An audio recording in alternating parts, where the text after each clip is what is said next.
on any second now. Okay.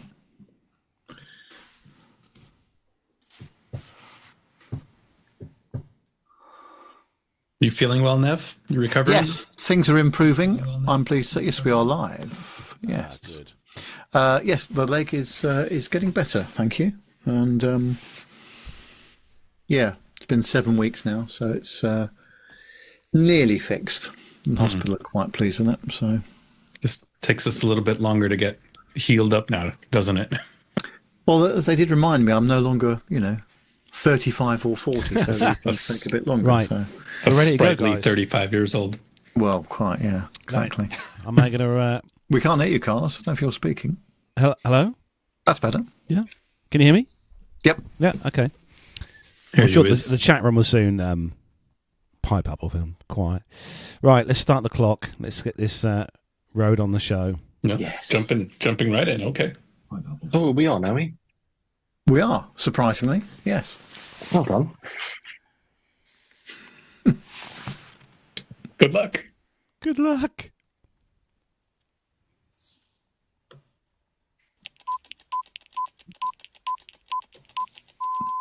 Ten, 9, 8, 7, 6, 5, 4, 3.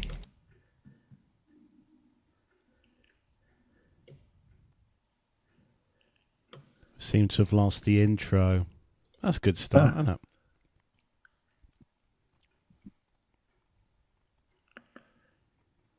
Oh, dear. We could just sing it. Don't know where it's gone. Absolutely no idea.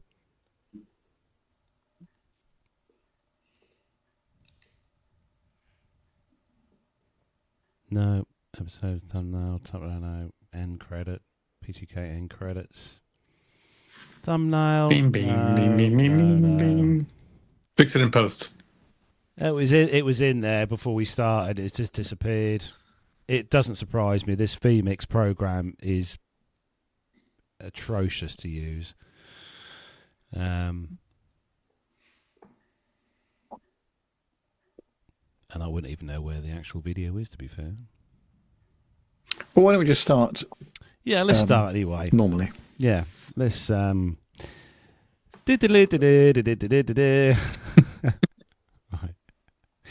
Okay, then here we go. Let's pretend the music's played.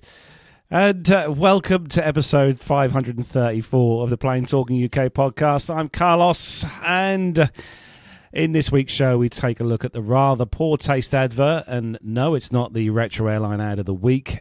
Airlines are warned it's not just rogue drones that could hit them, and a TUI 737 bows down before an airport gate.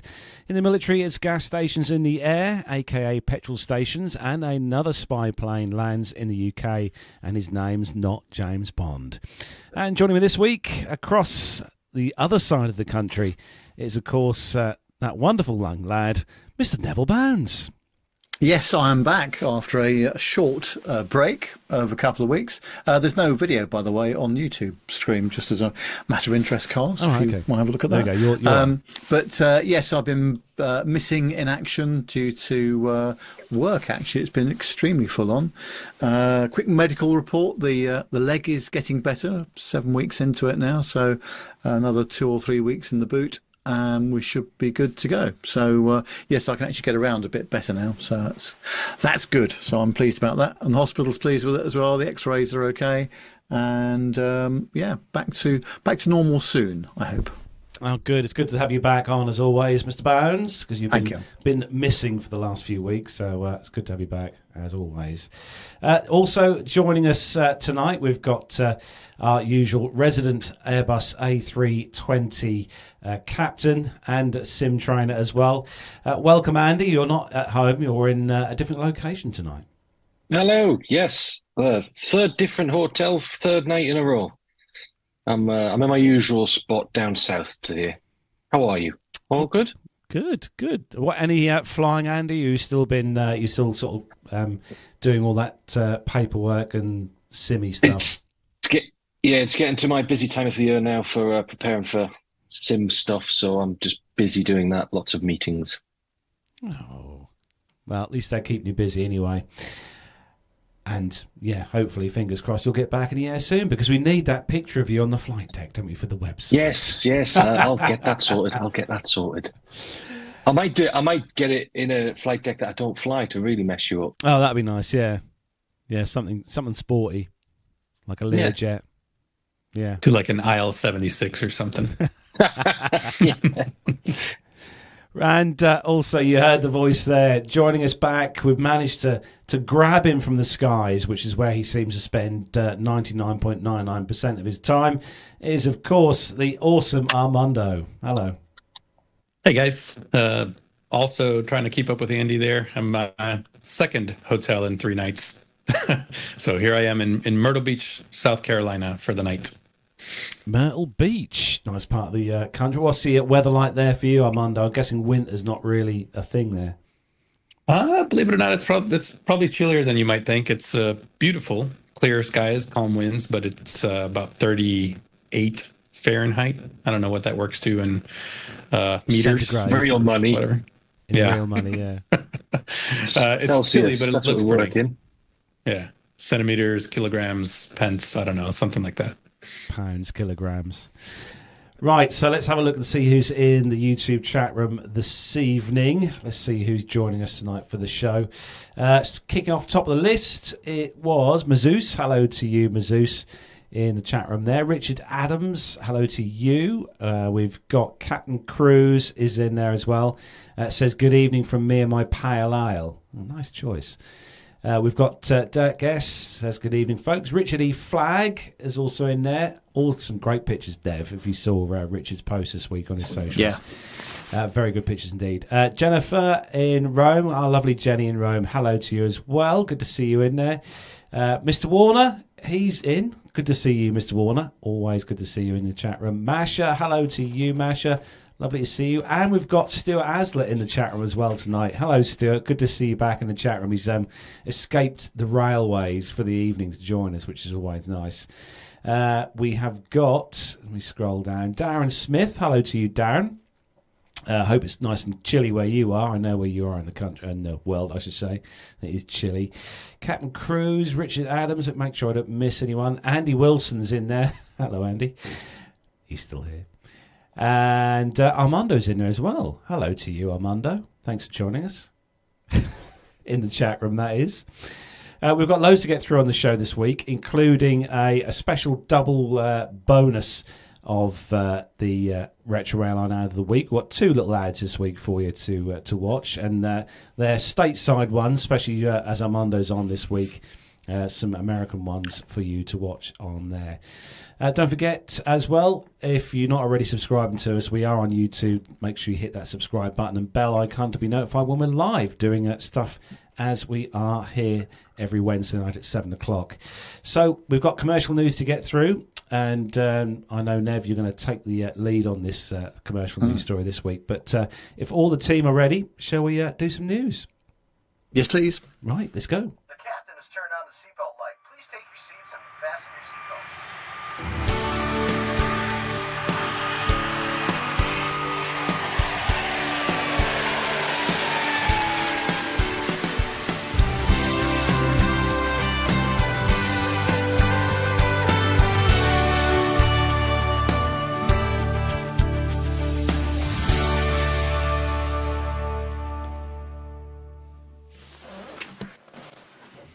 And Nev, over to you. Well, the first story is from GB News, and it says that Pakistan Airlines has been hit by a backlash after it released an advertisement featuring a plane that appears to fly into the Eiffel Tower. Pakistan International Airlines, which had been banned from flying into the UK, US and the EU in 2020 due to safety concerns, announced on Friday that it had resumed flights to Europe. In a social media post, PIA published a photo showing a plane flying close to the Eiffel Tower with the caption, "Paris, we're coming today." However, people were quick to point out that the advert appeared to show the plane heading into the landmark, branding it as tone deaf. Pakistani PR expert Omar Khashoggi wrote on X, "Did the idiot who designed the graphic not see a PIA plane heading for the Eiffel Tower, one of Europe's iconic landmarks?" He added, "Do they not know about the 9/11 tragedy, which used planes to attack buildings? Did they not think that this would be perceived in a similar fashion?" Khashoggi proceeded to say that the image was highly insensitive due to PIA being an airline owned by a country often accused of supporting terrorism. The move is a setback for the Pakistani airline after the EU lifted their 4-year restriction. The ban was put in place in 2020 after a PI plane crashed in Karachi, killing 97 people. An investigation found that the crash was caused by a pilot mistake, further noting that almost 1/3 of all Pakistani pilots held either fake licenses or had cheated in their exams. The airline came under fire in 2017 after admitting it overfilled a flight, allowing 7 extra passengers to stand in the aisle. The airline gained further notoriety after viral images online showed staff sacrificing a goat next to a plane to ward off bad luck. This followed a crash that killed 47 people in 2016. Pakistani Prime Minister Shehbaz Sharif said that the lifting of restrictions would help the airline's public image. PIA said that their first flight from Islamabad to Paris was fully booked with over 300 passengers. This is not the first time the airline has caused controversy with its advertising. In a 1979 campaign for PIA that resurfaced in the aftermath of 9/11 showed the shadow of a plane against the Twin Towers in New York City. I think they need to have a word with their PR. I think an intern's done this and didn't really understand the implications of what it meant. There are no words to describe this, really, are there? No. I guess we don't have the image, do we, Carlos? Yeah, it's on the screen. There we go. Oh, is it? Sorry, Yeah. I can't see that. Yeah, it's just an error, isn't it? I mean, Pakistan doesn't have the best flight safety record in the world. The whole thing about that 1979 campaign, that's just bad journalism. That was done long before it happened, so who cares? Yeah. Yeah, the last crash, which was the 320, which was terrible, really did sour things again. They've been banned from the EU several times over the years due to maintenance issues. But it's a very unfortunate return to flying to the EU, this advertisement. Armando, what are your thoughts on this particular advert? Yeah, I mean, surely this was not vetted before it was published, or maybe it was. I don't know. It's kind of interesting for me. I was just in New York not too long ago. Does it evoke the image or the, I guess, in our minds, maybe a little bit, but, there's a whole lot of world out there, and I don't know, probably doesn't look like that way to a lot of other people. I'd hate to see a lot of airline ads over the years, right, that have probably, now we look back on them and go, ooh, probably not great. Well, most like your retro airline ads. Actually, yeah, we do that every week, don't we? Yeah. Yeah, no, they probably could have been proofread a little bit more, but hey, advertising fail. You wouldn't get this with BA, would you, Nev? Well, I would hope not, but I think PIA have got a lot of ground to make up with what has gone on previously with accidents and also fake licenses and blimey, I forgot about those. Training as well, and exams that have been passed in inverted commas, as it were. So, yeah, they've got a lot of ground to make up there, I would say. But well, there's only two possible outcomes. It's either they sort out their whole standard operating procedures and all the rest of it, and to prove that to the authorities that they've actually got their act together, or they'll be banned again. That's the only two possibilities, isn't it, really? So I really hope they have. So next story comes to us from irishexaminer.com, and we talk on the show about people being naughty on planes, drinking alcohol and doing doing naughty things. Ryanair have sued a disruptive passenger, and they're calling for alcohol limits at airports to be put in place. Ryanair has this week given a breakdown of the more than €15,000 it's seeking in damages against a passenger who allegedly disrupted a flight and caused it to divert. Last Wednesday, the airline confirmed it had taken the case as a result of an incident on a flight from Dublin to Lanzarote, which happened back in April last year. As a result, one passenger alleged inexcusable behaviour on board. The airline said the flight was diverted to Porto, where due to crew hours and restrictions, the aircraft, its crew and most of its more than 160 passengers were forced to stay overnight. The airline says it had to provide an additional aircraft and crew to operate the delayed return from Lanzarote to Dublin, which took place the following day on April 10th, 2024. On Monday this week, Ryanair provided a breakdown of the €15,000 in damages it's claiming against the passenger who allegedly caused the disruption. The airline says excess fuel cost €800, overnight accommodation for all the passengers and crew in Porto cost €7,000, additional landing and handling fees in Porto cost €2,500. Replacement crew costs amounted to €1,800. The loss of in-flight sales, this one tickled me, of €750. And the airline's legal fees in Portugal arising from the diversion have so far cost €2,500. A spokesperson for the airline told the Irish Examiner none of the costs would have been incurred if the disruptive passenger had not been forced the diversion to Porto in order to protect the safety of the aircraft and the 160 passengers and crew members on board. I'm going to pop that on the screen now for those of you watching in the world of YouTube, that breakdown as well. The airline accused European governments of repeatedly failing to take action when disruptive passengers threaten aircraft safety and force them to divert. The spokesperson said that in the case of that flight, FR 7124, the Portuguese prosecution ruled that because the aircraft and passenger involved are Irish, the case should be transferred here. Ryanair is therefore taking civil proceedings against the passenger in the Irish courts to recover the costs which were incurred wholly and exclusively as a result of the disruptive passenger behaviour, which caused not just a diversion but all the other tough as well, like the overnight stay in Porto, etc. The spokesperson also said it's time the EU authorities take action to limit the sale of alcohol at airports. Airlines like Ryanair already restrict and limit the sale of alcohol on board the aircraft, particularly in disruptive passenger cases. However, during flight delays, passengers are consuming excess alcohol at airports without any limits on purchases or consumption.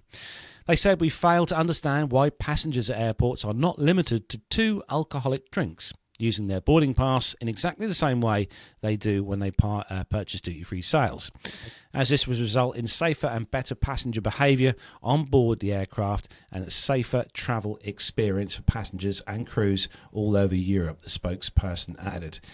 Now, Andy, as our resident commercial airline pilot here for a large European airline, what do you think of these this breakdown of costs? Is it sort of there about right?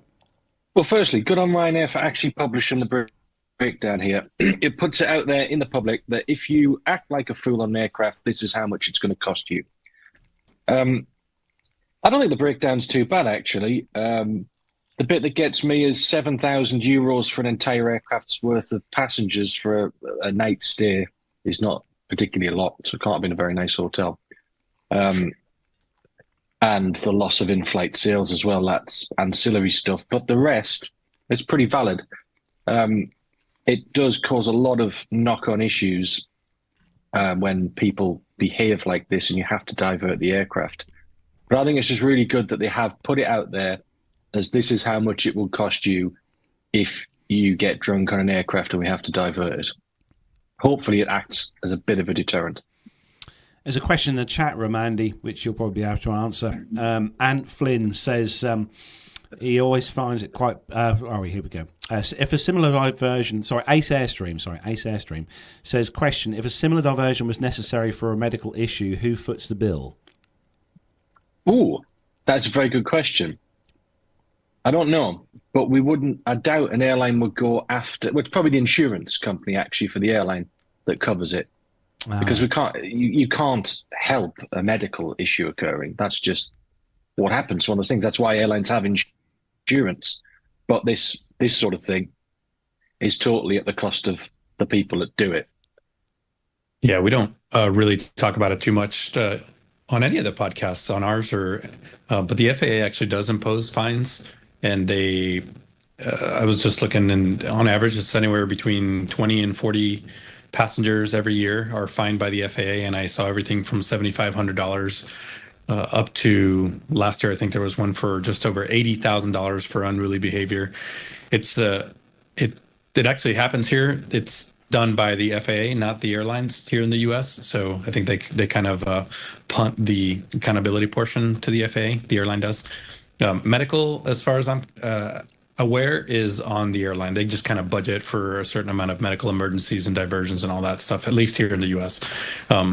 Surely, I'm not privy to the insurance part of it, but as far as I know, I think it just the airlines eat that cost. But here in the U.S., they actually do go after people.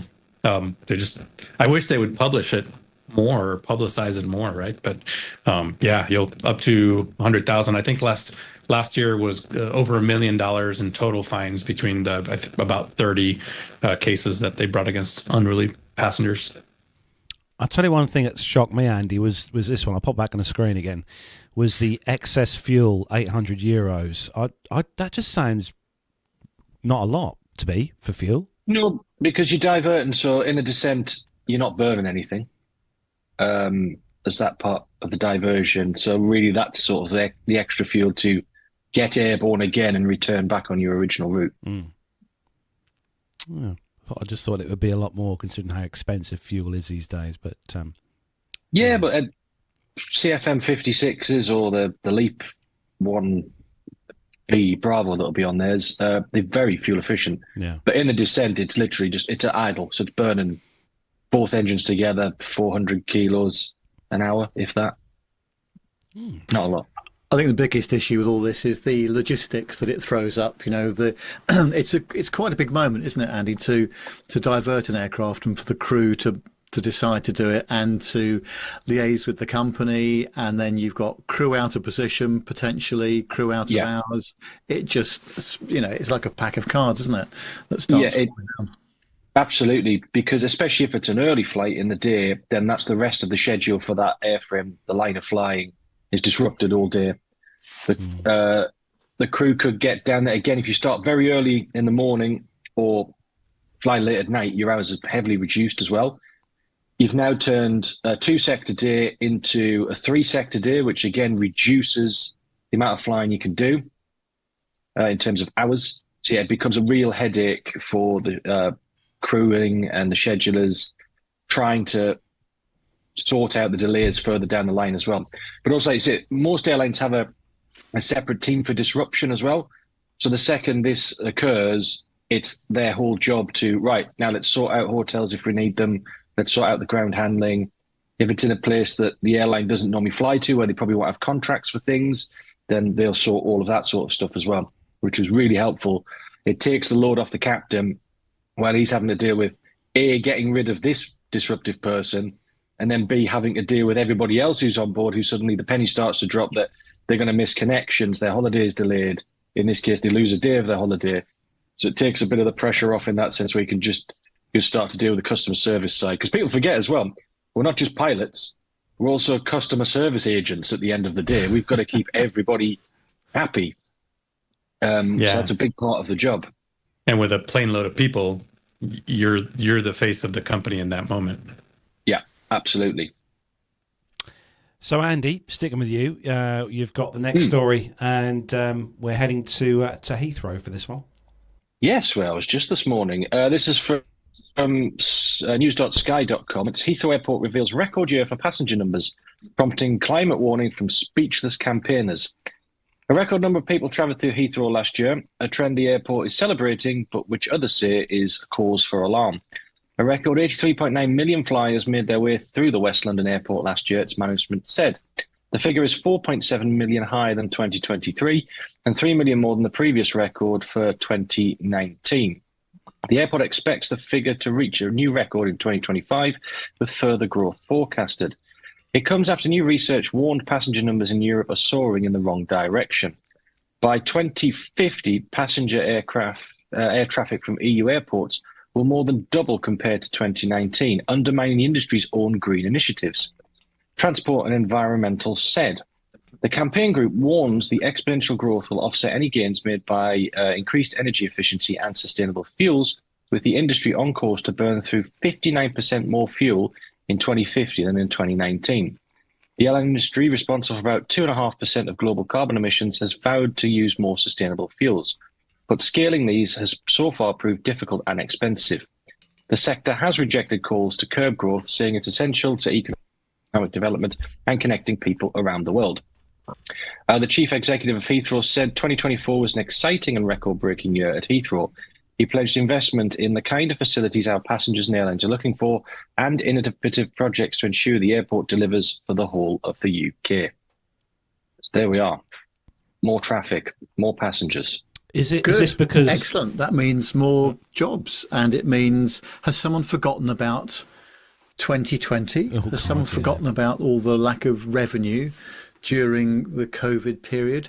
And also, what's not, I mean, we're talking about sustainable aviation fuel there a little bit, but if you're doing a run down to the Canaries from your airport that you fly from, Andy, you know, compare, if you took a Neo, compared to how much fuel you'd been burning, I don't know, before your company was operating those aircraft. It's a massive reduction in fuel, isn't it? It is. It's tons different. That's how big the difference is. Especially, and like we were talking last week, the 757 was retired. The fuel burn difference between that and a 320 Neo on that leg will be several tons of fuel. So things are getting more and more efficient. And by 2050 as well, which is 25 years ago. So if you look where we've come in the past 25 years, 25 years ago, you still saw L1011s, DC10s, classic 747s, DC8s, all burning massively more fuel than we do now.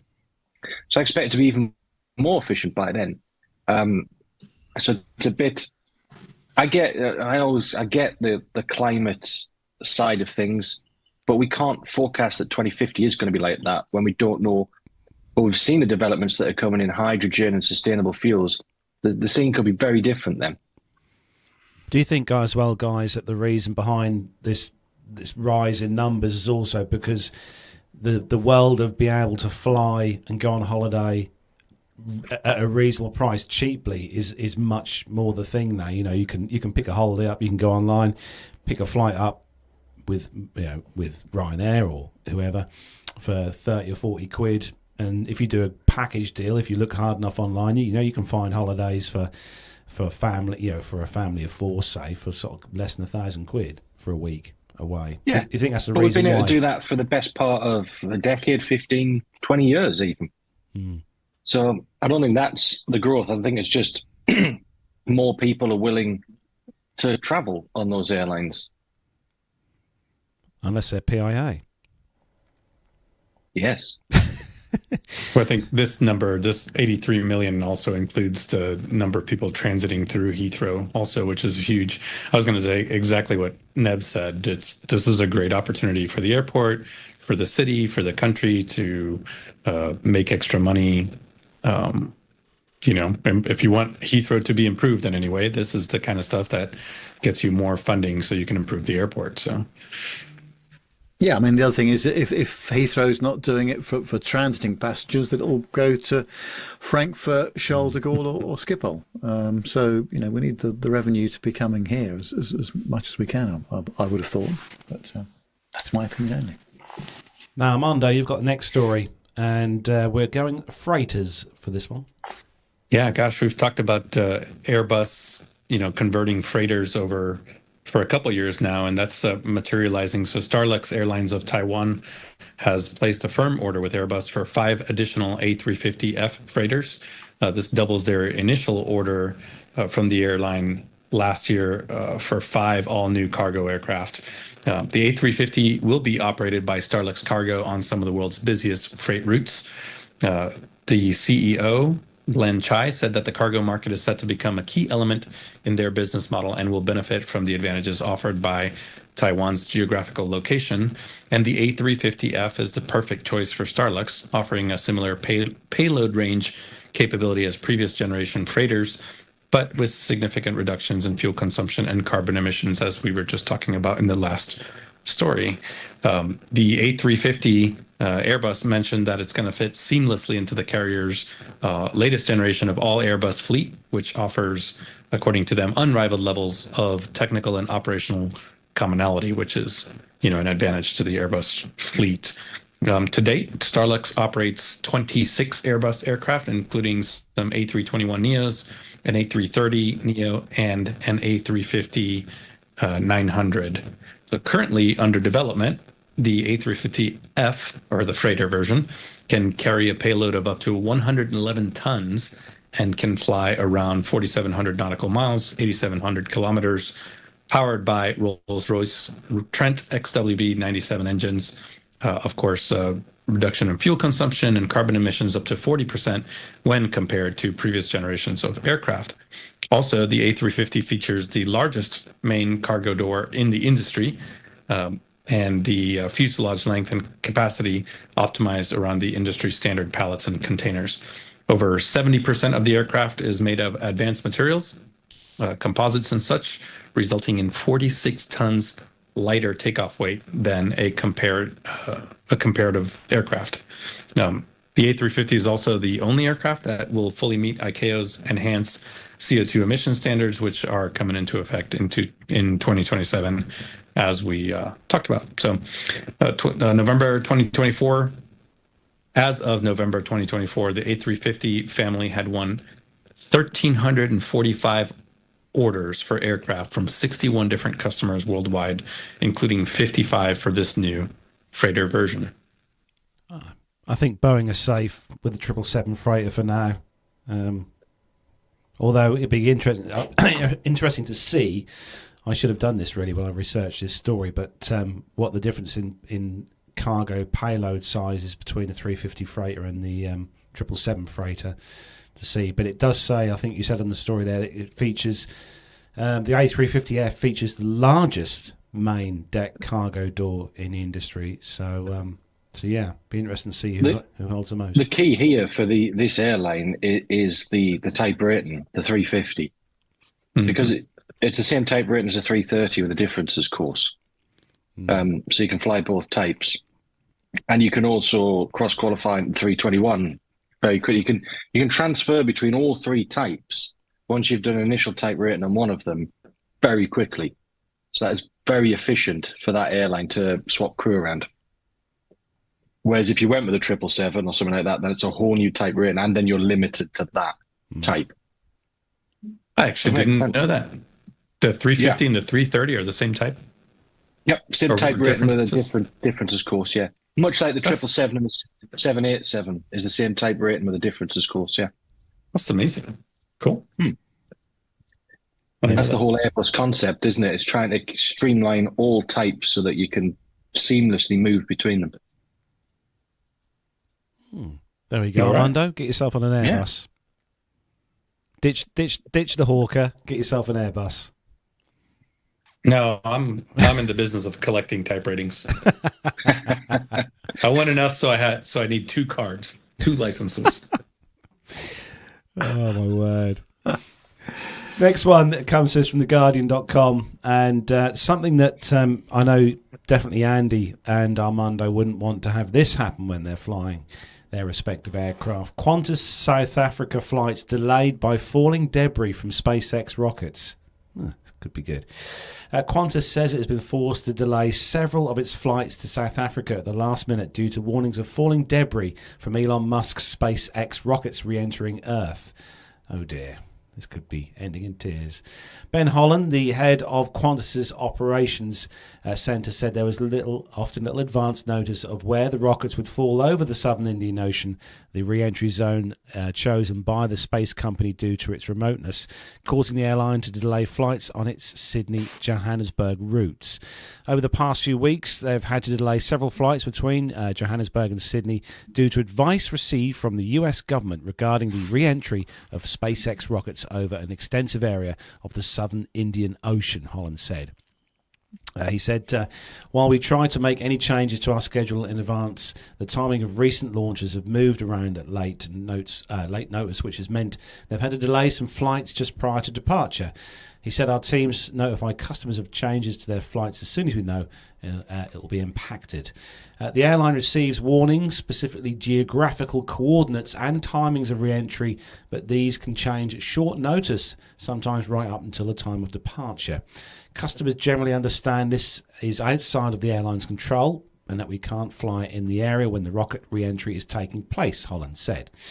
We're in contact, he said, with SpaceX to see if they can refine the areas and time windows for the rocket re-entries to minimise future disruption to passengers on the route.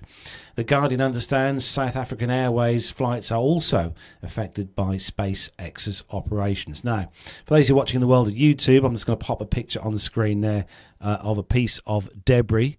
I don't know whether you can see that on your feeds as well, but I'm fairly confident that you wouldn't want that hitting any part of your airliner or a business jet when you're flying. What do you think, guys?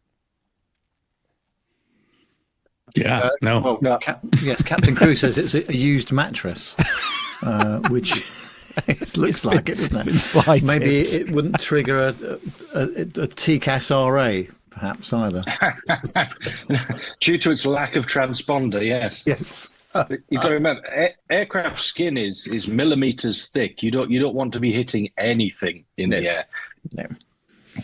Especially not space junk.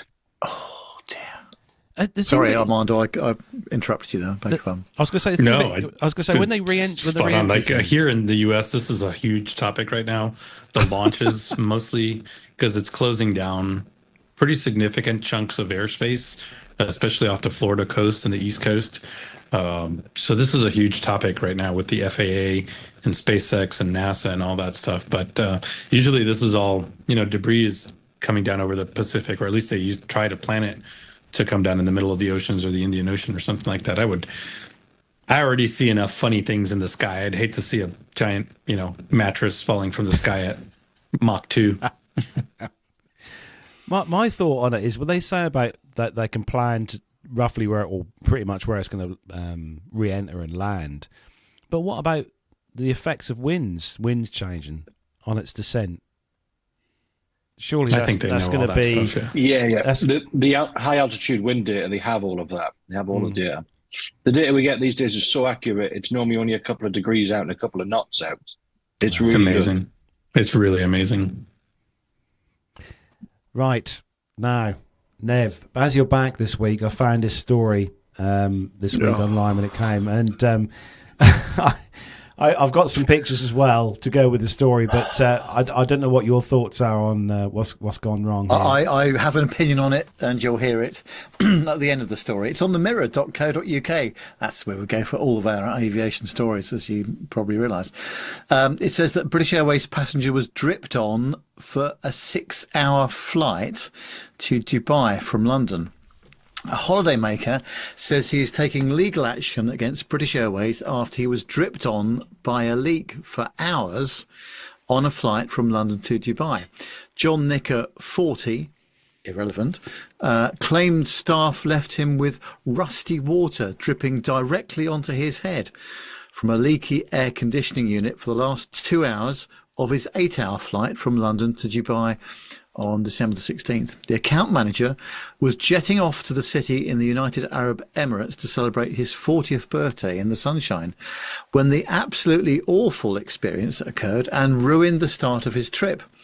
John from Sheffield, South Yorkshire, said that he was left waiting for 40 minutes for a member of staff on board the plane to come to his seat once he'd pressed the assistance button to inform them about the drip.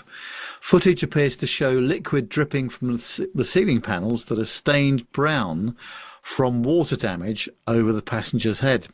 The account manager claimed cabin crew then told him they were unable to move him to a different seat due to the flight being full, leaving him to sit under the leak for the remainder of his flight.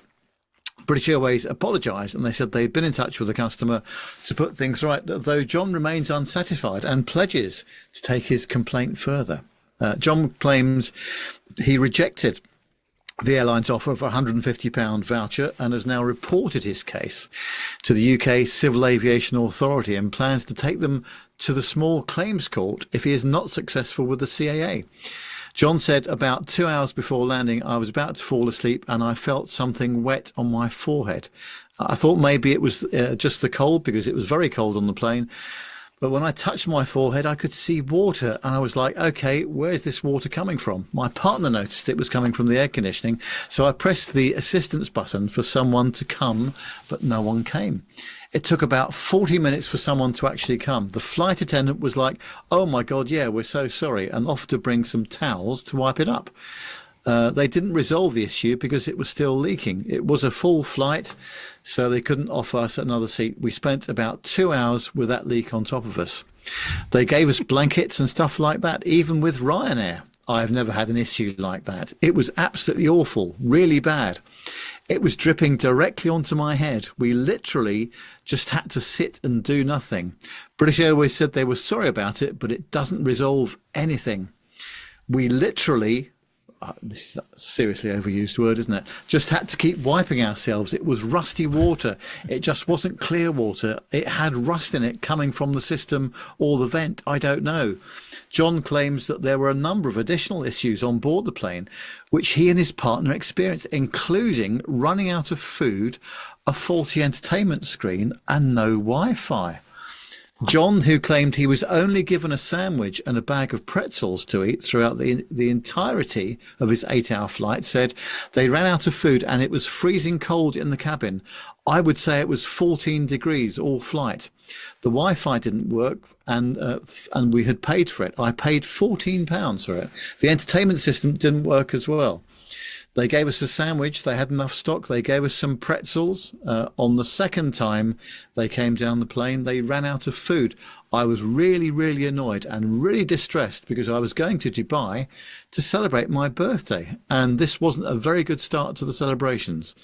It was a special trip for my 40th birthday and it ruined the start of my trip. John said he managed to enjoy the rest of his birthday trip in the sunshine. However, he claims that he encountered more problems whilst he was on his return flight with British Airways from Dubai to London on December the 20th. So was it 6 hours or was it 2 hours? I don't know. For the millionth time, stop exaggerating. It's horrific, isn't it? I mean, not the dripping, but don't just sit in your seat pressing the call button, then complaining that no one comes to your aid. Get out of your seat, go into the galley, have a word with the folks, and it won't resolve it if the flight's full, but at least they can, do something a bit quicker than that. I don't know. It's one of those things, and it's not ideal, but it happens, doesn't it? This sounds to me like a man who wasn't happy with where he was sat in the first place. He was hoping for an upgrade. That didn't come. This water started dripping, which gave him the perfect excuse to kick off. Now he's telling the papers that they didn't feed him properly. His Wi-Fi didn't work. I don't want this 150 quid. I want more out of BA than this. Yeah. Sorry, mate. These things happen. If there's no seat for you to move to, there's no seat for you to move to. I think we should congratulate BA on doing a full flight, actually. If it was a 787 or a 350, but good for them. Lots of revenue. Yeah. Excellent. And at least they went out on a second service as well. The last BA flight I took, they didn't bother doing that. So, it's well done for them. Oh, dear. Sorry, John. I haven't got any sympathy for you. I know that's the wrong answer, but yeah, and that's coming from Nev. And that's coming from Nev. No sympathy from Mr. Bounds this week. Right, Andy, Airbus news for you with the next one. Yes, this is another one. We use this website a lot. Aviation A to Z. It's probably A to Z, isn't it, Americans? Airbus to deliver world's first A321 XLR with Pratt & Whitney engines to Wizz Air. Airbus is set to deliver the world's first Pratt & Whitney-powered A321 XLR to Wizz Air, making a significant milestone in aviation. Wizz Air UK plans to deploy the first 321 XLR on a new Gatwick to Jeddah route, further expanding its network with this advanced aircraft. The Pratt & Whitney PW 1100G engine certification ensures operational readiness for this new variant, Flight Global reported. I don't know what that means.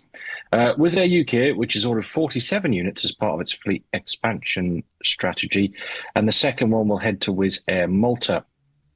Wizz initially opted for the Pratt & Whitney engines in 2016 for its 321neo fleet, showcasing its long-term commitment to advanced fuel-efficient technologies.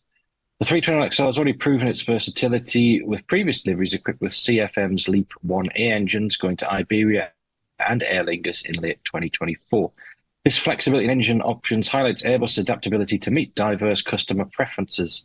And Wizz Air plans to debut its new aircraft on the London Gatwick Jeddah route starting in March, leveraging the aircraft's extended range to expand its operational footprint. Did Airbus write this article or Wizz Air? Just seems to be an advert for them. This certification marks a critical step in enabling the aircraft's global deployment and underscores its readiness for long-haul, high-efficiency operations. Since it was unveiled in Paris in 2019, the 321XLR secured approximately 500 orders globally, a testament to the growing demand for the long-range, narrow-body aircraft. So here we go. Airbus has delivered 361 321neos in 2024, which was a 14% increase in the previous year. And this aircraft accounted for nearly 60% of A321neo family deliveries, reflecting a clear market preference for this model. So it's good. It's good that the Pratt & Whitney ones are finally coming online now. I was just thinking about the A320 family generally. When it first started flying, it's been in production obviously, but it first started flying for Air France in 1988. I wonder if they could have imagined that engine technology and fuel efficiency and the range increases that they've got out of that family would be where it is now. It's absolutely phenomenal, isn't it? It is. And it's also, I think it's luck more than anything that they've managed to build an airframe that could take the new engines and the new technology, and it's all been easy to slot in. Unlike, I mean, this is not me Boeing bashing, but as the 737 has grown over the years and they've had to add extra systems to it, they've all ended up in weird places on the glare shield and stuff, but that's never been a problem in the Airbus. There's been lots of spare panels to fit new bits of tech in and all sorts. So yeah, it's good. But like we reported last week, they've already started work on the new clean sheet replacement, which has to come eventually. You can't, there's only so far you can flog an airframe, as we've seen, Max.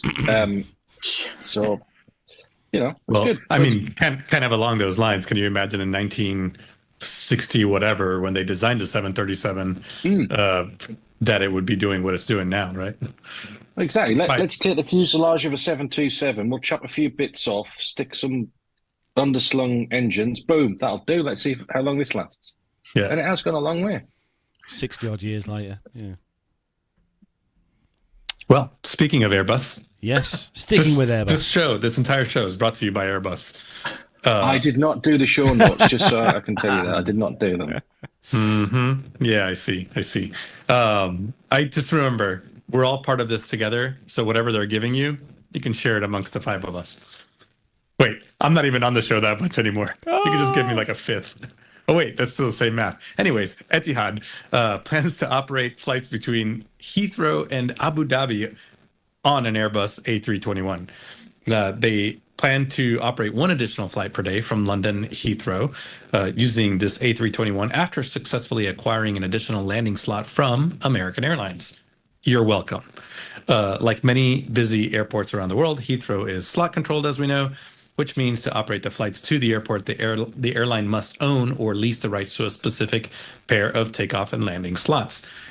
As we know, getting a hold of slots at Heathrow is famously tricky and expensive, and they have been known to trade for millions of dollars. Sometimes, however, airlines can temporarily trade slots for a shorter period amount of time. That's exactly what happened when Etihad made a deal with American Airlines, which has given up one of its slot pairs for the summer of 2025 season. According to Airport Coordination Limited, the company that coordinates slot restrictions at various airports, American Airlines plans to lease out one slot pair between April and October of 2025, which is used to fly between Heathrow and Philadelphia and or Dallas-Fort Worth. Etihad currently operates 4 daily flights from its hub in Abu Dhabi to Heathrow using a combination of A380s and Boeing 787 Dreamliners. However, in a surprise move, this additional capacity that they're going to put on their flagship route, they're going to do it with an A321, obviously, as we know, usually used for short regional trips. No, it's not that regional. It's going across the Atlantic. So paperwork submitted by ACL shows that Etihad plans to use this A321 with a capacity of 196 passengers, which would suggest that the airline has penciled in its regionally configured aircraft to operate on this route. No in-flight Wi-Fi, no TV screens, only 8 business class seats. They're only recliner style seats. So I'm guessing we're not going to see Nev on this flight anytime soon. Yeah, there you go. So A321 is going to Abu Dhabi to Heathrow. This would have been ideal for you, not a few weeks ago, Andy, when you were heading off to watch the Formula One. Well, not really. I don't want, as much as I love my beloved Airbus, I don't want to do long haul on it as a passenger. Oh. No, thanks. I like my creature comforts on long haul flying. What, even in business class? But these business seats are just the recliner ones. They don't lie flat or anything. Yeah. How long is this flight? I have no frame of reference here. 6-7 hours. It's not terrible, I suppose. It's not. But it's all in the mind, isn't it? I'm going to the Middle East. That's a long way. Oh, yeah. It actually, Andy, it did say on that story, it says that the 321 LRs will feature 2 first-class seats, 14 fully lie flat seats in business.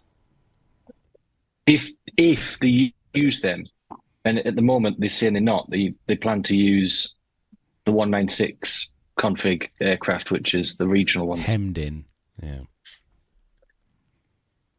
Well, be an option for next year. If the flights are 30 quid, you'll be all right. with 30 quid with Etihad, I don't think so. No, I don't either. Yeah, right. Right. Real quick before the next story, Captain Cruz has a question about the 737 type certificate going back. It actually goes back to 1964. Oh, wow. 737-100 was designed in 1964, first flight 1967. So it's been around a few years, definitely. A few years, Very long time. Yeah. Yeah. I mean, not as long as some of the hosts on this show, of course. Oh, wow. I wasn't even a twinkle in my dad's eye then. Oh, here he goes. Young You? Andy. What about me? Wait, I think I'm older than you. I don't know. I think you're older than me. Oh. Let's just say you are. Can I just say Nev's keeping quiet? I'm not even 40 yet, Armando. Oh, that's funny because you look at. I know I do. No. How long's left of this show? Come on, let's get this over with. Oh, God. Okay, let's move on. So 737s, talking about 737s. We've got a great picture that Carlos is going to put up there. This is a TUI 737 with a nose landing gear that collapsed on the ground while at the gate at Brussels Airport last Wednesday. Apparently, it was retracted on the ground. The incident occurred Wednesday at noon. Luckily, no passengers were on board the aircraft. The incident occurred shortly after this aircraft, this TUI Airways operated flight 1012 from Malaga to Brussels. And of course, the airline is saying that they are investigating the incident. It is a 737-700 registration Oscar Juliet Alpha Romeo. Further, it is a 16-year-old aircraft, which now we know is a pretty young 737. It's got the CFM engines on it, 148 seats. TUI has around 70 of these aircraft, but this comes just a couple weeks after a TUI flight attendant fell from a Boeing 737 at East Midlands Airport when the crew was preparing that aircraft for a flight to Lanzarote on December 16th. That accident happened after the aircraft's air stairs were removed, leaving no platform connected to the airplane. And witnesses on board reported that departure preparations were in progress with all the doors initially secured. However, the flight attendant reopened one of the main boarding doors. That's usually a no-no. Mistakenly believing that the air stairs were still in place. You can imagine that this is... this is good, right? So I fly private jets where the gear pins are my responsibility. In fact, both pilots' responsibility. We both check the gear pins before we leave the aircraft, before it's getting towed or anything like that. I've always wondered, gear pins on a commercial operation, whose responsibility is that? Is that the ground crew or the pilots? So everything still lies on the captain's shoulders. So as part of the walk around, we check for any pins. And if they are there, then we start going asking the question, why are they there? Because should not normally be there. Are they only used for towing or overnight storage? Gear pins as in to stop the gear retracting? Yeah. Do you even have so that? They're not used in, they're not used in normal operations. Part of the cockpit preliminary search, we make sure that they are stored in the correct position and the correct number. What they're normally used for is by the engineers if they are working on the hydraulics or part of the gear system. You can override the ground lock mechanism to bring the gear handle up, but if the pins aren't in place, then the gear will try and retract, so they have to make sure they're in place. So if we see them on a walk around, they've got big flags on them as well, and they're bright red. They're quite obvious. Especially the main gear ones. It's more of a lock. It stops the over center action. Yeah, it stops that occurring to unlock itself. So if they are there, then we'll start ringing engineers and ask, excuse me, why are these here?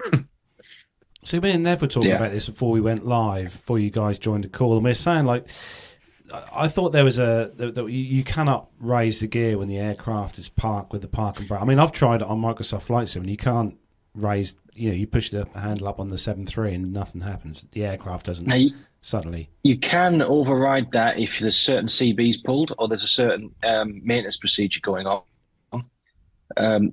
But again, that's not sort of normal operation. If you try to do it on the ground, especially the 320, and I'm sure it's the same with the 7.3, the handle will not move. You cannot move it. It's locked in place due to weight on wheel sensors. But you but you can make the computers think you're airborne so that it will release that lock. But again, that's for the engineers to do their magic with, not for us normal pilots. We just do as we're told.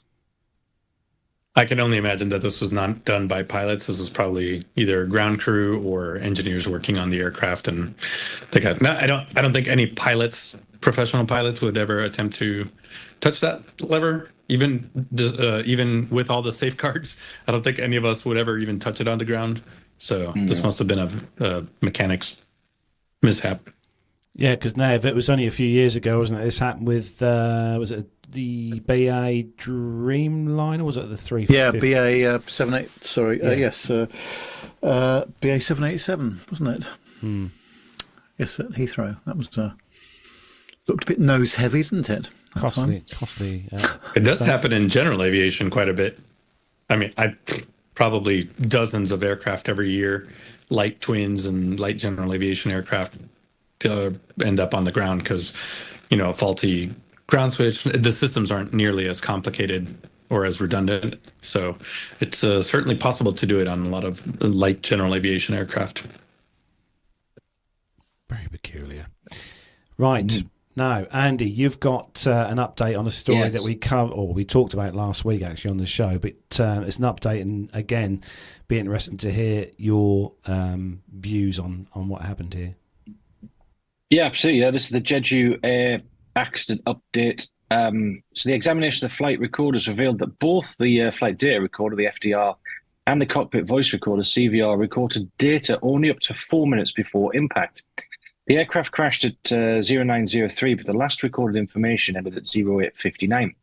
The loss of this crucial data is directing the investigation's focus to alternative sources of information, such as air traffic control recordings, video surveillance footage, and analysis of wreckage at the site. South Korean authorities are examining several possible scenarios. A former investigator with the South Korean Ministry of Transport said the sudden failure of the black box could indicate a complete loss of power on the aircraft. This assumption suggests serious technical problems, possibly caused by a short circuit or a sudden interruption in the power supply. In addition, it has been investigated whether external influences could have played a role. A bird strike, which is particularly dangerous during the approach to landing, could have caused an engine failure. Another possible cause is a possible failure of the landing gear. During the emergency landing, the aircraft came to a stop on its belly, which could indicate problems with the landing gear hydraulics or mechanical defect. Inadequate maintenance of the runway is also being investigated. The United States National Transportation Safety Board, the NTSB, was involved in recovering and analysing the black box data, but was unable to recover the missing recordings. The international nature of the investigation underscores the complexity of the incident, particularly since the Boeing 737 is an aircraft model used worldwide, and similar technical problems could affect other operators. The two survivors of the accident, a crew member and a passenger, are still in critical condition. However, their statements could provide crucial clues about the events on board the aircraft. Initial eyewitness reports indicated that the plane performed unusual maneuvers during landing, possibly to avoid a collision. The crash raises fundamental questions about the safety of older aircraft models and the effectiveness of black box systems. The aircraft involved was 16 years old and had completed numerous flight hours. In light of the incident, experts are calling for stricter control of maintenance standards and a modernisation of recording systems to prevent such data losses in the future. The missing data from the black boxes poses significant challenges for investigators.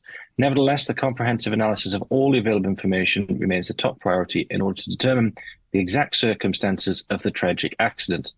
The outcome of the investigation will not only be important for the victims and their families, but will also provide important insights for global aviation safety. Well, it's very interesting, isn't it, that both recorders lost power, and I think from the flight radar data, ADS-B data was lost at a similar time as well. So it does point, can't remember the full intricate details of the electrical system on the 737, but it would point towards some form of bus failure somewhere. I guess. I really don't know. Even before that situation arose, though, and Darren mentioned this in the chat room, and this is my only real question about this whole thing is, with a bird strike on, I don't know whether it was on short final or a little bit further out, you'd really want to land the aircraft, wouldn't you, and not go around? Yeah. When it mentioned in there that it's very dangerous to an aircraft and approach to land, a bird strike isn't really that dangerous to an aircraft and approach to landing. Just put it on the ground. It's far more dangerous in the first segment of the takeoff. So it seems like a knee-jerk response to go around for when you could easily just landed it. Sorry. Yeah. I guess I was going to say I could see a situation where most of us would expect a dual engine failure to be extremely rare. So if a bird strike on final resulted in an unstable approach, and keeping in mind how I don't know the experience level of these pilots, I haven't seen that information, but if it's hammered into you that an unstable approach should result in a go around, if the bird strike made it an unstable approach, maybe that's what they were thinking, and maybe they had power. Well, they had power at some point, right, until the failure. So I could see both scenarios where you think, oh man, I just took a bunch of birds, let's get it on the ground.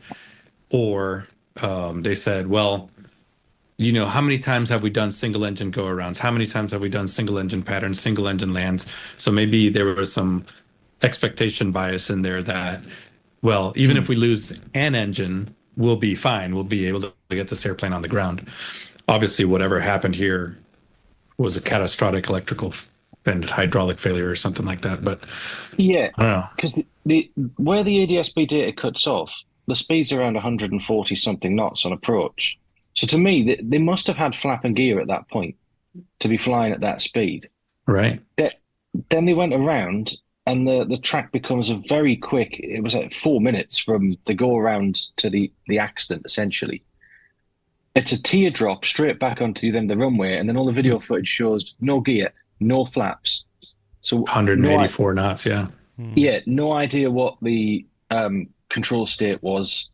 So if it was a massive if it was a dual engine failure, which it could very likely be, you'd lose all the generators then. There's no rat on the 737. You'd also lose hydraulic power because that's driven from the engines. The backup hydraulic power is electrical driven, or you've lost that as well.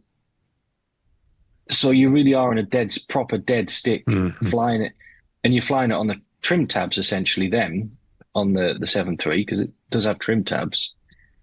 So you're in a really catastrophic situation. And it's just such a shame that huge solid lump where the localizer was there. Otherwise, this could have been a very different outcome. And we could be getting first-hand accounts from the crew who sadly died. There's a lot more to this. And sadly, I think we're not going to find the full extent unless they can find something to piece together from the wreckage. Yeah. Yeah, and initially, when this first happened a couple of weeks ago, I was thinking, well, man, you can see that even if you land 9,000 feet away, 7,000 feet away, you can see that piece of concrete at the end of the runway. Why didn't they just, a bunch of rudder input or something like that? But it sounds like they didn't even have that. Once they touched down, if it was total dead stick. Speaking of dead sticks, man, Richard Flagg, I had no idea. It had completely escaped me. It was today in 2009 that Cactus 1549 went into the Hudson. Total dead stick with Captain Sullenberger. It was today. 17 years Weird ago. conversation. Wow. It's a long time ago. I've been doing this job too long. Dirk S makes a really good point in the chat room, guys, that obviously they had a loss of power on those boxes of the recorders. Why didn't the boxes and the recorders have a battery backup? Well, some do and some don't. It all depends on the box because there's different boxes, there's different fits you can have. So that is a good question. It's 16 years old. It's also, I don't believe it's mandated either to have a backup battery supply to it. It could be connected to the hot battery bus as well. I don't know. But again, if there's been a big interruption, then all the power's been drawn on the hot bus to the important stuff of instruments and everything else. So it might have not had enough oomph in the battery to actually power it. But we're getting into the proper technical weeds now. Yeah. But you're right, what you said a moment ago, Andy, in the fact that because of this not recording, we could never possibly know what happened here, what went on, and why it happened. Yeah. A loss of control, no powered surfaces would make a lot of sense as well. Because when I first saw the video, I'm like, why hasn't he put the nose down at the runway? Why that would slow him down significantly, and it was just sitting with the nose up. And because as you start to slow down, control effectiveness is reduced anyway. But if you've got very little control as it is, you're not going to be able to force that nose down. So yeah, lots of different potential options here.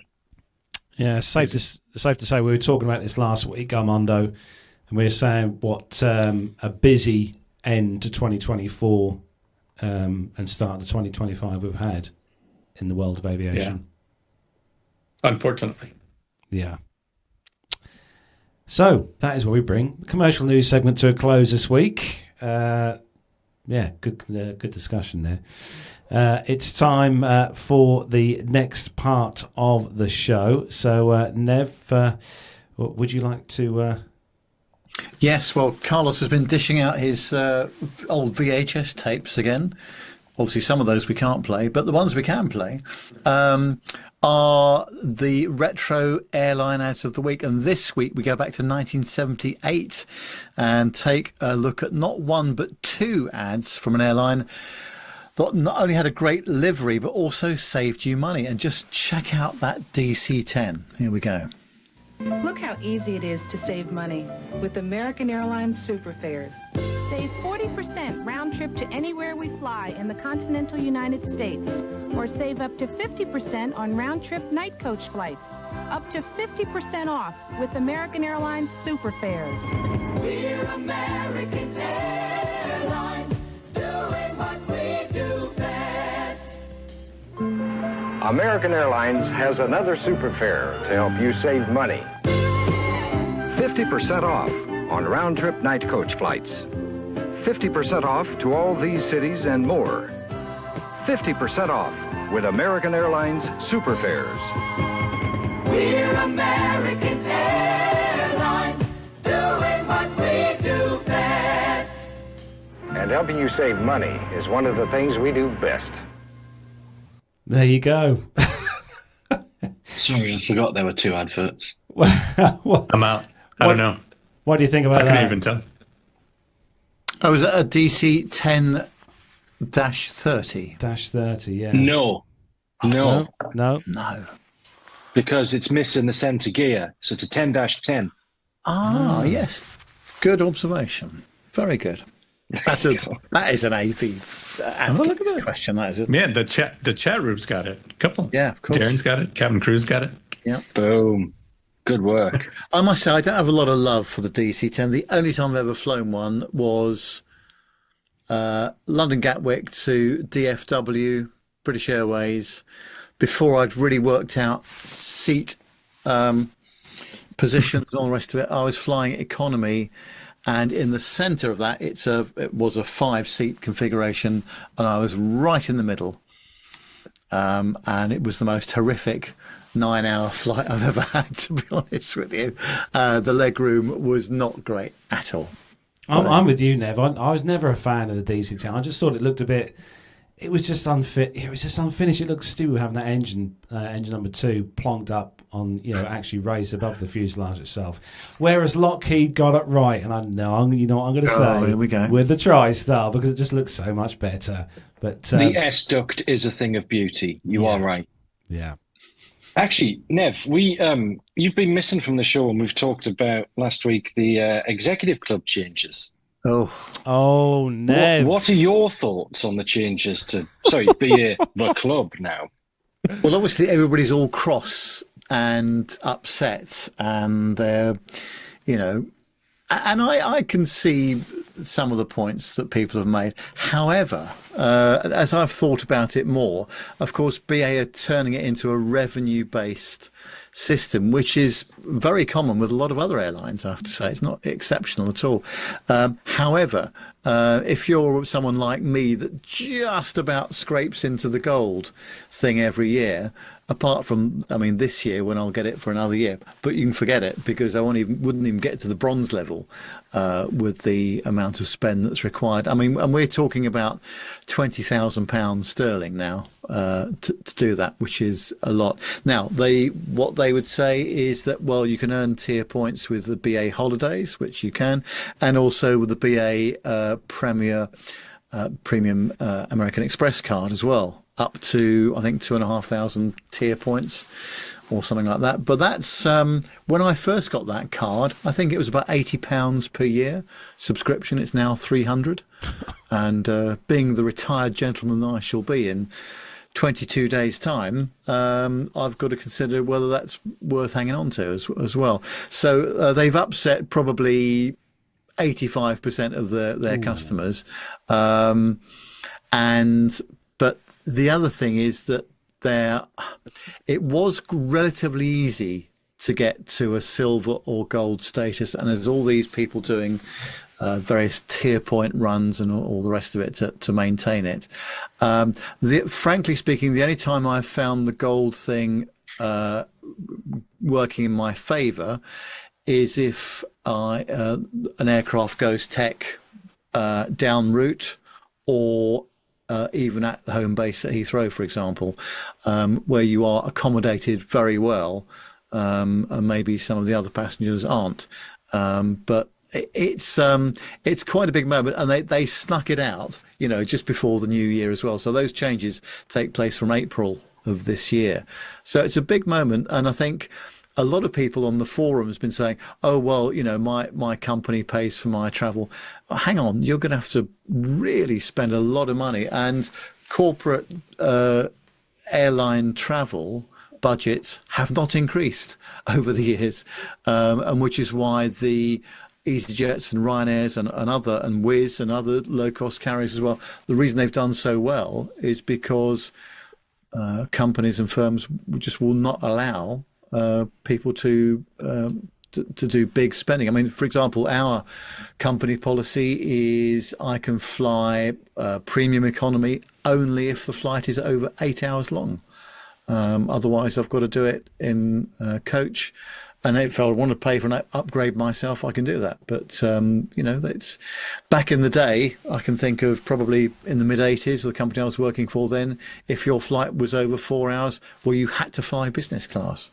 Those days are long gone, I'm afraid. So there was a time where SAS, and Darren might be able to confirm this in the chat room. I remember when I was working in Sweden that the government were thinking of taxing individuals where they earned points for their flying, but they'd earned it on business travel, but they were using it domestically. They were using it for private use. There was some talk about whether the government might tax them for doing that. I don't know whether that ever went anywhere. I'd left the country before that at all. It all sort of concluded that conversation. But, you might say as well that the BAE customers, myself included, have had it too good for too long, really. And now it's time for them to get some revenue back into the system. Now, they will lose customers over it, especially on those, what I would call the medium to medium long haul routes. So that Middle East route, for example, Dubai, Abu Dhabi, where you've got some really high quality carriers, with Qatar, Emirates, and all the rest of it. I mean, these firms do a really good product in their premium classes. No two ways about it. But of course, in order for the company to do well, they have to sell you the premium seats. They're not going to make any money with a 777 full of economy class passengers going backwards and forwards to JFK. No two ways about it. So that's my thought on it. And I think that, yes, initially everyone's had a big moment and, got extremely cross and animated about it. But there is some reality to it as well from their point of view, I think. Darren Smith says in the chat room, Nev, BA want to empty the lounge at T5 as it's so full. That's a very good point. But there's not just people that you get in the first lounge at T5. You get the occasional rat as well, and I'm not talking about a Ram Air turbine either. You've got four-legged friends running around there. But of course, Darren's right. Actually, I mean the lounges are extremely busy at Heathrow, whether it's the regular business ones or the first. So, yeah. So I think what the fallout will come in April 2026 to 27, something like that, when revenue. I mean, it may be the airline revenues reduced again because people are just ditching BA in favour of a whole load of other, carriers. So we'll have to see. Andy, I knew you'd have something to say on it. That's why I asked. Yeah, that was a long version. Sorry, we missed that last week. It was a Nev rant, but it wasn't quite ranty enough to be a rant. It was very measured. Yeah. Yeah, had you asked me the day after it happened, then I would have just been on transmit for about an hour. But now, having taken a sensible pill, I can see why they might have done it. I think the way they've done it, though, is a bit naughty. Just trying to, the PR team just trying to eke it out just straight after Christmas. Yeah, and especially this is what you've asked for. I mean, it's not, but.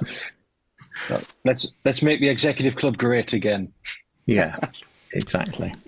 So we'll have to see. But a lot of my work colleagues, by the way, because they do use BA a lot, those that live in the north part of the country. So one of my colleagues that lives in York, quite often he would just fly from Manchester down to Heathrow for a connecting flight. He's now said he's just going to go KLM from Humberside Schiphol as a connecting method, doing it that way, and you use their program instead. So yeah, there's going to be some winners and some losers from this, definitely. Yes, winners and losers. Is that the same? Obviously, BA code share, Nev, with American Airline. That's it. Yeah. Yeah. So I suppose that's upsetting other the flight, the passenger or the flyers, frequent flyers with American as well. Well, that's one world. That's different, isn't it? Yeah. Yeah. I think, certainly I've not flown since I flew back because of my leg. So I'm flying again on the 28th of November. No, not November. 28th of January to Dublin for a couple of days to see our chum Alan White, hopefully over there as well. So I might ask some of the crew what they think about this. Certainly the anecdotal evidence, the sort of third-hand evidence that I've seen and heard on some of the forums, some of the crew are a little bit embarrassed by it as well, I have to say. But these things will blow over. I remember when all hell broke loose because we were going to insist that people wore seatbelts in cars. And then a few years later, we had to wear seatbelts in the rear of cars as well. Now, I'm not really comparing things very well here, but things do have a habit of blowing over, don't they? So. But you can't drink and drive anymore. Disgraceful. Oh. Yeah, it's appalling. Yeah. Bottle to throttle. Yeah. Right, thanks for that, Nev. We missed that last week. Not obviously having you here with that story of breaking. But Armando, it's time to hand, as you're here, and you've not done this for a while, time to hand things over to you for the next part of the show. Well, raise the hand grips, squeeze the triggers, let's punch. Lost up bogeys 135, 50, Angel 16, heading 340. Okay. 108 bogeys.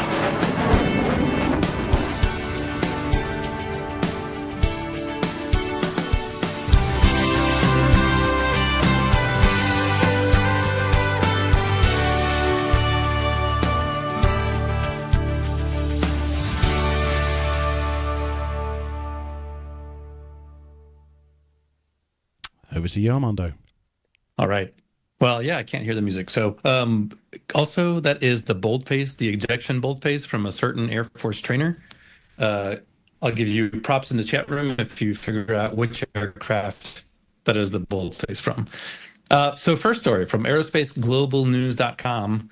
My favorite aircraft, fueling my favorite helicopter. It's an Airbus A400M cleared to refuel the V-22 Osprey. Airbus Defense and Space. Man, Andy, come on. Like, even in the military, you're getting Airbus in there? Jeez. Seriously, I have nothing to do with this. Defense and Space used the social... on its social media channels revealed that a new receiver had been unlocked, noting that Team Luftwaffe A400M had successfully passed gas to a U.S. Navy V-22 Osprey during ongoing flight test campaigns. Airbus noted that this further expands the German A400M's role as a tanker and marks a step towards increasing interoperability, it's my favorite military word, with our NATO partners. The Airbus A400M has been flying for the German Air Force for 10 years. By November of 2024, they had completed more than 51,000 flying hours in the Luftwaffe, 25,000 of them since January of 2022. Airbus handed over its first A400M to the Bundeswehr on 18 December 2014 and was delivered to the 62nd Air Transport Wing at Wunstorf the following day. By December 2024, Airbus had delivered 48 of the 53 A400s that the German Air Force had ordered. Some of the 47 aircraft delivered are at Wunstorf, one at Airbus in Seville for testing the defensive systems on board. Let's just say that. So the A400M, which is my favorite cargo aircraft, can transport up to 37 tons of cargo, can also be configured as a flying hospital in a medevac role. This particular Bundeswehr A400 is configured for in-flight refueling, carrying 63,500 liters of fuel, capable of refueling 2 Eurofighters simultaneously or another A400M if needed. The growing number of aircraft types have been qualified as receivers, including both fixed-wing and rotary-wing platforms. The V-22 is the latest addition to that list. the V-22 is an interesting airplane to get certified to do aerial refueling, especially when you're using the drogue system, because it is 84 feet of propeller. So it's not like flying, wingtip to wingtip like we usually see. What you really have to watch out for is that the propeller tips don't hit the tail of the aircraft. And the Air 400 is a little bit smaller, I believe, in dimensions than the C-130. And I remember refueling behind C-130s plenty of times thinking, man, that's close. Yeah. When you look at that, That'd be quite catastrophic damage if you hit it with your prop. It'd be an emotional event for sure. That's one way to put it. For all involved. Yeah, and I got to see it a couple times from the ramp of the C-130 because we're probably only doing, 160, 180, 180 knots during aerial refueling.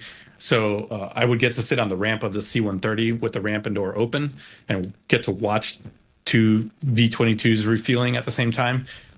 Man, you're looking at the elevator going, oh man, that is close. So, and obviously I did it from inside the V-22 plenty of times, but pretty neat. A400M, very capable aircraft. Man, I sure do wish that the U.S. could buy them. I mean, I suppose they could if they wanted to, but man, what are you going to do?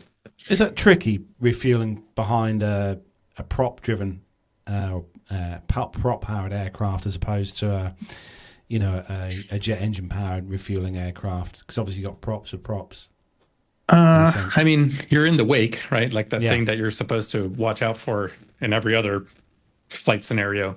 You're pretty much like if you're surfing, you're kind of riding the wave, or if you are wakeboarding behind a boat, you can kind of ride the crest of the wave. There's certainly a spot that you don't want to get into, but of course, if you get into the actual prop wash in the wake of that aircraft, we're just going to disconnect and pull back. But it could be a little bit like riding a Bronco if you get into the wrong spot. Right, as you're here, as we've got you here this week, Armando, and you've not been on for a while, and I've got quite a few pictures for this next story. I'm going to let you take the next story as well, because that's how generous I am. Oh. Well, geez, thanks for that. Another top secret U-2 spy plane arrives in the UK yesterday, and this was published, couldn't tell you when.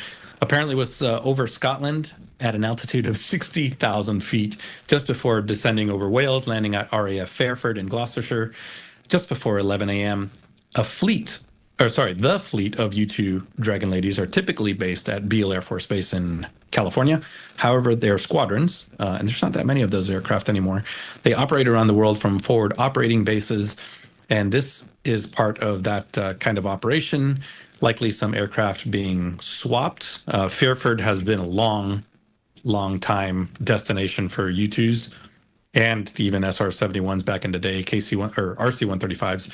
The 99th Reconnaissance Squadron operates the two detachments, one at RAF Akrotiri in Cyprus, and the other one here there at RAF Fairford, where the aircraft have been based for a number of years. Regardless, it's pretty cool to see these popping up on flight tracking apps. Man, what a Frankenstein of an aircraft. You're talking about 737s being like modified over the years. Look at that thing. So this the U-2, obviously known for its distinctive black silhouette and legendary operational history, but the continued relationship between the US and the UK, this is kind of demonstrative of that, with us operating our aircraft over there in Fairford and so many of the other bases. This particular aircraft departed Beale Air Force Base, California, the previous day, taking a route over the North Atlantic before entering UK airspace. Operational altitude 60,000 feet, at least that's what they're telling us. The U-2's route over Scotland and Wales provided a unique site for aviation enthusiasts tracking its flight path. And I'm looking at the chat room to see if Jonathan Warner was out there. There you go. So this aircraft is obviously pretty special. Anytime that they go into the UK, Jonathan Warner and all his compatriots over there taking pictures let us know that, and it's still pretty cool. I've never said it enough times. For me, as an American serving over in the UK, it was absolutely awesome to be able to showcase our not just our aircraft and our capabilities, but to shake hands and continue that. But you guys know that I'm secretly not so secretly an Anglophile, and I love everything England. So Paul Tricker says in the chat room, the rugged look. Just pop that picture back up on the YouTube stream again. When you look at this, the paint job on there, I don't know if you can see that picture, Armando, that's currently on YouTube now, but it just looks like, it's not been painted for about 60 years. Yeah, well, it's that kind of a radar absorbent material, and it's not regular paint, so it might have gotten wet. It might be. It suffers a lot of the same things that you know about the SR-71. So, like at 60,000 feet, there's a lot of expansion and contraction that happens. Not just from the speed of like the SR-71, but just the sheer altitude and the pressure and all those Frankenstein mods. There's so many gizmos and gadgets that they've added to these aircraft that it's probably hard to find the same lot of paint as you did the last time. Matte black, that'll do. Tin of matte black. Go down B&Q or home base. Yeah. Also, here's another. From now to the end of the show, which 135 variant has a black wing? That's for the chat room. 135 variant. It's not the Rivet, John. Only one black wing. Okay. We'll leave that up for the chat room. Anyway, right. Catch up with you while we got you back, Armando, this week on the show. Obviously, you've been incredibly busy, but any particular highlights of flying that you've had over the last few months? No. November, December, beginning of January is our busy season. On average, the rest of the year, I work about 7 to 10 days a month. But during the holidays from Thanksgiving on, we fly quite a bit. We're flying not just the family, but we're doing some of the wrapping up of the company business. So we get to fly all the places. I went to New York. That was pretty cool because it was right on the 20. It was right before Christmas, so I got to walk around Rockefeller Center in downtown New York, which is always cool at Christmas time. I got to see a play. I always try to go see something on Broadway when I'm in New York City. So I got to see a pretty cool play. Actually, a new adaptation of Cabaret with Adam Lambert.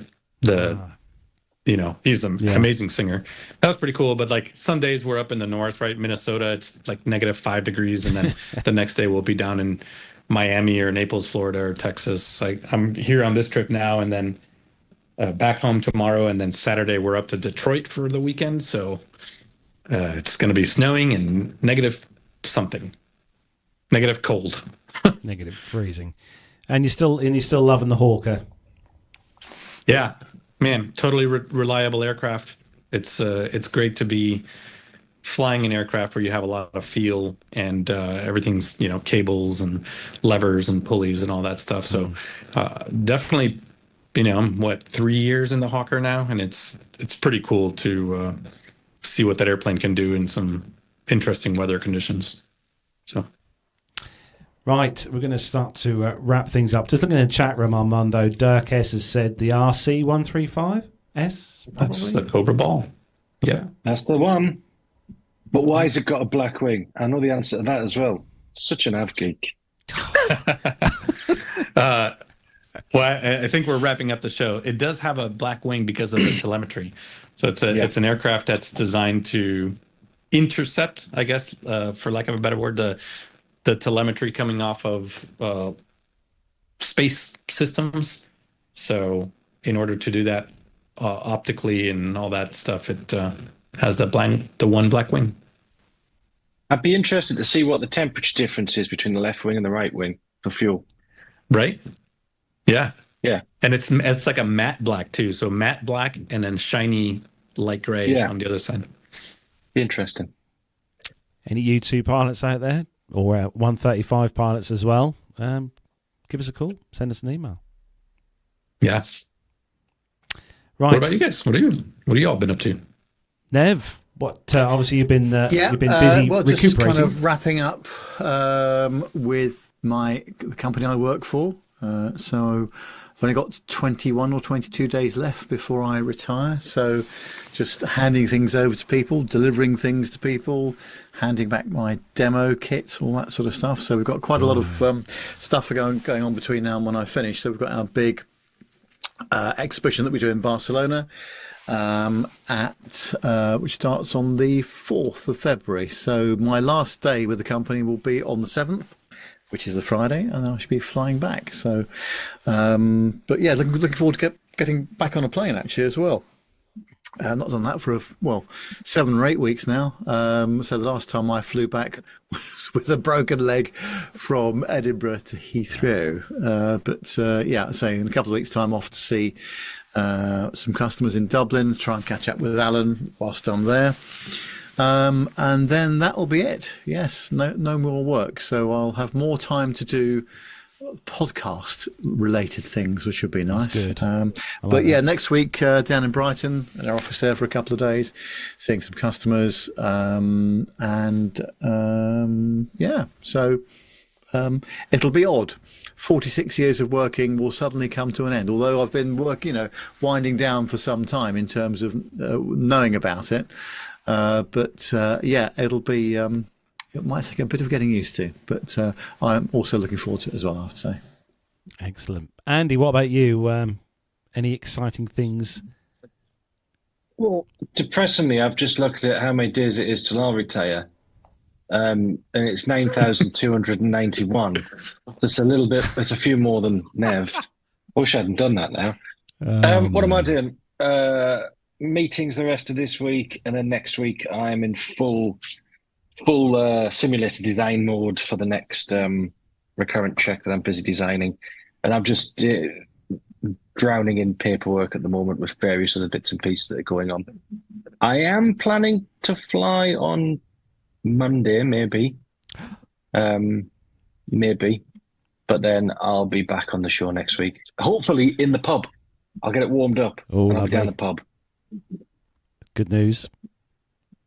Yeah, want to see you but back. that's it. It's a pretty boring week for me coming up. Well, nothing really exciting has happened here, apart from Nigel breaking his fracturing his paw. So we've been nursing him for the last 2 weeks. He's now getting there slowly. Unfortunately, trying to tell a kitten or young cat to not jump off and do stupid things it's just. It's not going to happen. I must say, when we were talking about having the PTUK medical report, I didn't really expect to include the kittens as well. Yeah, but, I know. Why not? Yes, I mean, it's one of those things that you in probably everyone's position who listens to the show, and even you guys who've had pets or have got pets, the one thing that is definitely your friend in this situation is insurance, pet insurance, because I never realised, even though we had Poppy for 15 years, just how much one X-ray costs for a cat. Trust me, Armando, it's eye-watering. Yeah. $200. $200. Yeah, a bit north of that. Oh, wow. Yeah, it was a few quid, but yeah, he's on the mend. He's on the mend, which is good. The thing is trying to stop them from going outside, because they both want to go back outside again. Because they had 2 weeks literally going outside, but now they've obviously been stuck indoors. Other than that, I have got some updates to do on my sim, which I'm hoping to get done in the next couple of weeks. There's a massive load of updates to do on Microsoft Flight Sim, which I've got to do quite a few gigs worth. And then it'll be set up here on this desk. You can probably see if you're watching YouTube, but we set up here on the big screen. So that'll be nice to have that all back up and running again.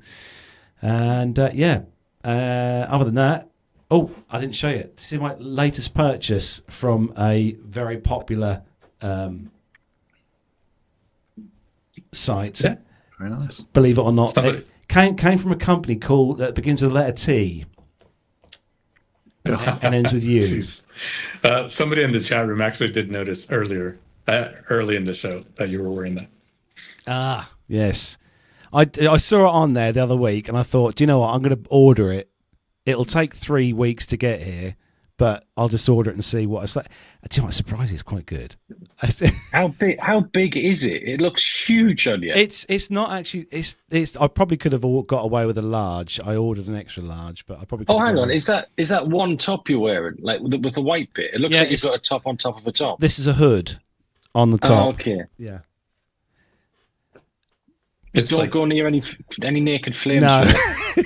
It's probably not a good idea to go next to or near to any bonfires at all while I'm wearing this. Or don't get it wet because it'll disintegrate. No, I shan't get it wet. No, but for how much it was, just as a top for an aviation related top to wear around the house, it's fine.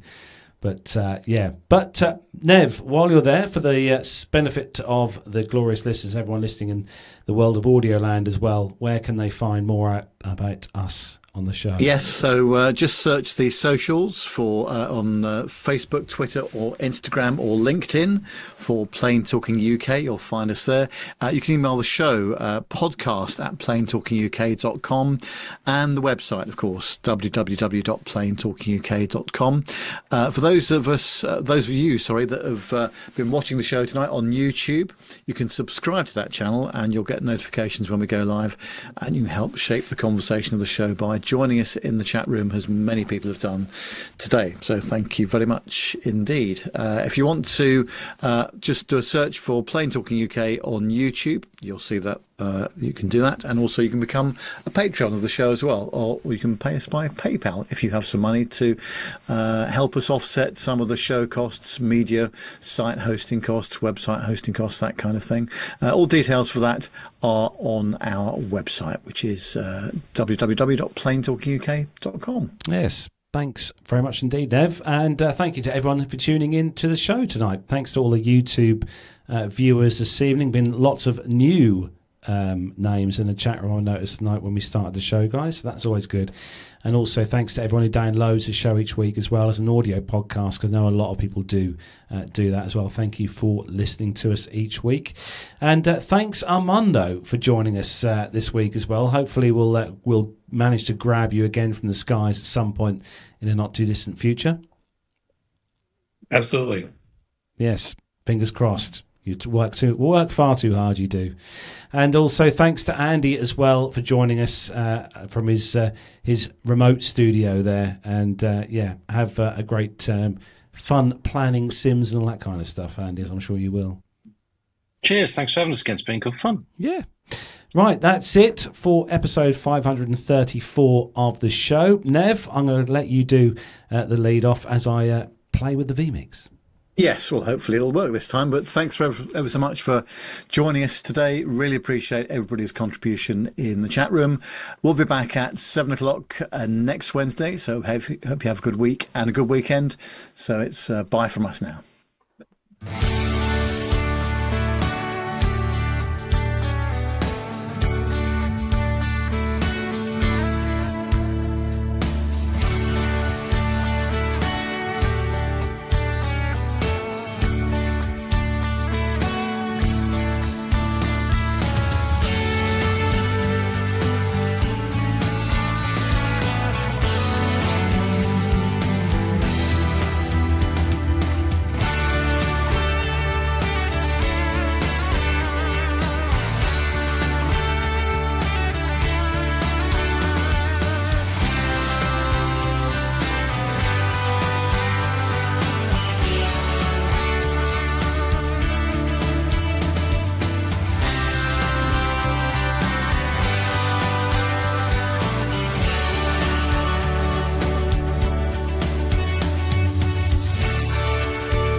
Well, that was fun, wasn't it?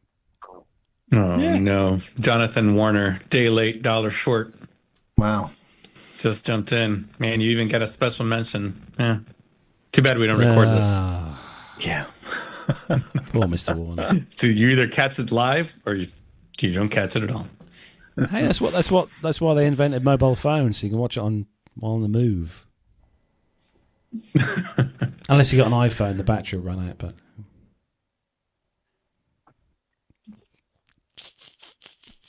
see, Jonathan Warner would have gotten all those. Yeah, he'd have been straight in. Trivia questions. He'd have been straight in. I don't know if it's just me tonight, Carlos, but your feed to Zoom has been very hit and miss. Very poor. I don't know whether it's people it's sounding like on YouTube, but certainly you're sort of fading in and out quite a bit. I think it's to do with the noise reduction in Zoom, probably. Maybe setting. That's kind of what I was thinking.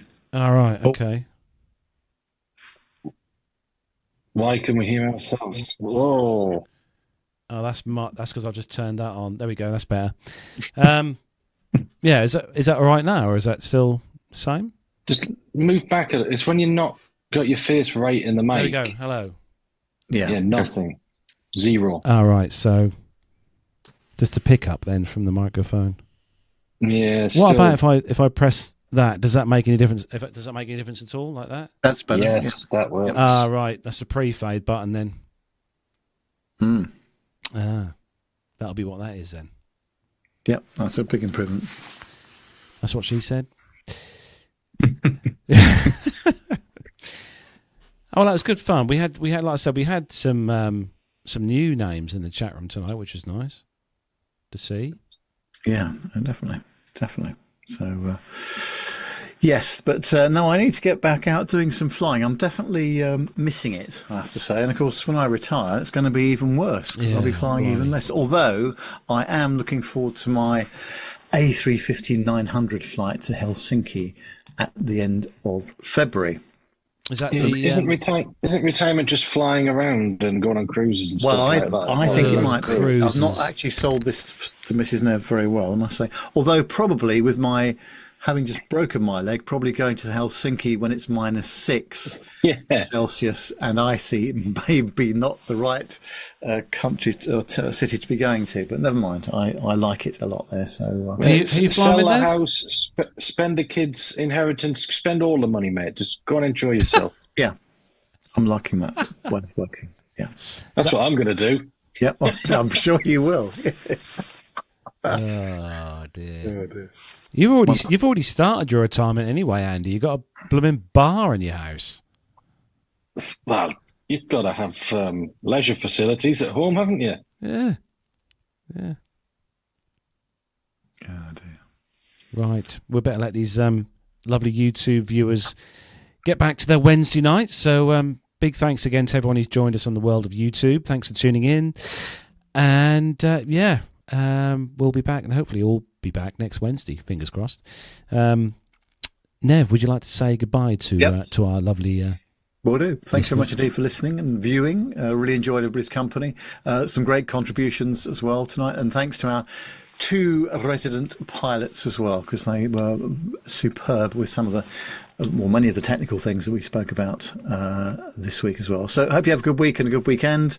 We'll see you next week, and bye for now.